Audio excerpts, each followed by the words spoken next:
Ipinarating ng content creator at talent manager na si Ogie Diaz kay Coco Martin na nangangailangan ng tulong ang dating actress na si Catherine Luna.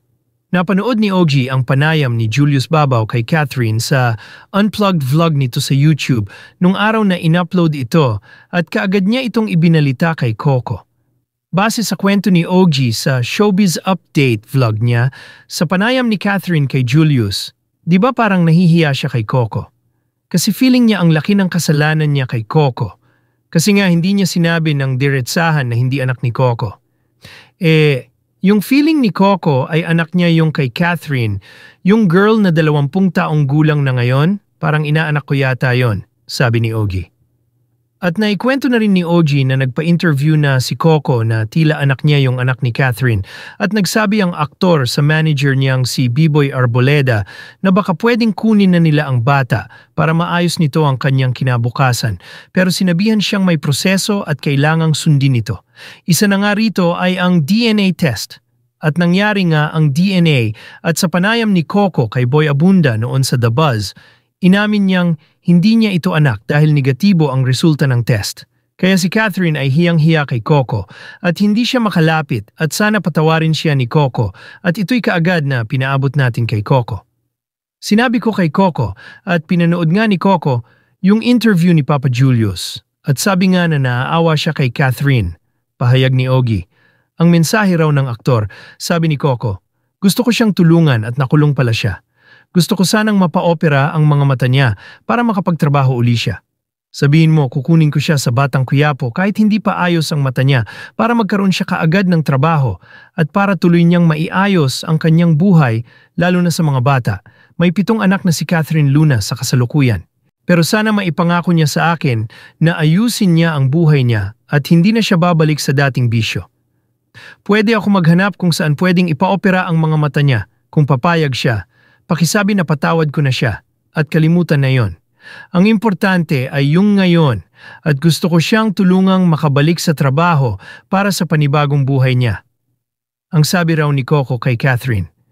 Sabi pa raw ni Coco kay Ogie, alam ko kasi ang pakiramdam niyan na parang nagsarado na ang lahat sa'yo kaya tulungan natin siya pare ha.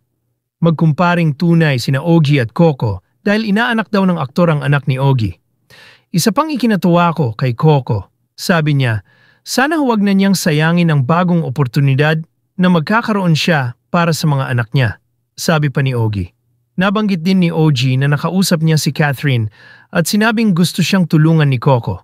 Sabi ko, mare pag tinulungan ka ni Coco, huwag mo nang sayangin. Ang inaalala nung tao na kayo nung araw na walang-wala na nagsisimula kayo, binabalikan niya para tulungan huwag mong sayangin. Pag may taong tumutulong sa'yo, tulungan mo rin ang sarili mo. Sobrang nahihiya raw si Catherine kay Coco at okay lang daw kung wala pero sinabihan siya ni Ogie na huwag nang isipin ang hiya-hiya dahil ang aktor naman daw ang nag-offer at hindi naman ang dating aktres ang nangulit at nagmakaawa. Sabi ni Catherine kay Ogie, sige mare maraming salamat. Pakisabi sa kanya kay Coco sobrang thank you at pati palang ngipin ni Catherine Luna ay ipapaayos din ni Coco Martin. Yung tungkol po ito kay Catherine Luna na na-interview nga po ng ating kapatid na si Julius Babaw at inilantad niya kung ano nagaganap sa kanyang buhay niya, pati yung nakaraan niyang buhay ikinuwento niya. At nakarating na kay Coco Martin yung pinagdadaanan niya ngayon. At ayon kay Ogie Diaz na nakatext niya at nakausap, ay si Coco mismo magpapagaling sa mata ni Catherine. Pumasok pala yung itim no? Si Catherine naman mismo nagsabi, pumasok ko itim paloob para siyang duling. Parang ganon. Ayun, nakakita na sila ng pagpapagamutan. Si Coco na ang sasagot sa lahat. Pati ang ngipin niya ipagagawa ni Coco. Dahil nahihiya si Catherine. At ito pang pinakamaganda. Bibigyan niya ng pagkakataon si Catherine Luna para sa Batang Quiapo. Ang pinakamaganda.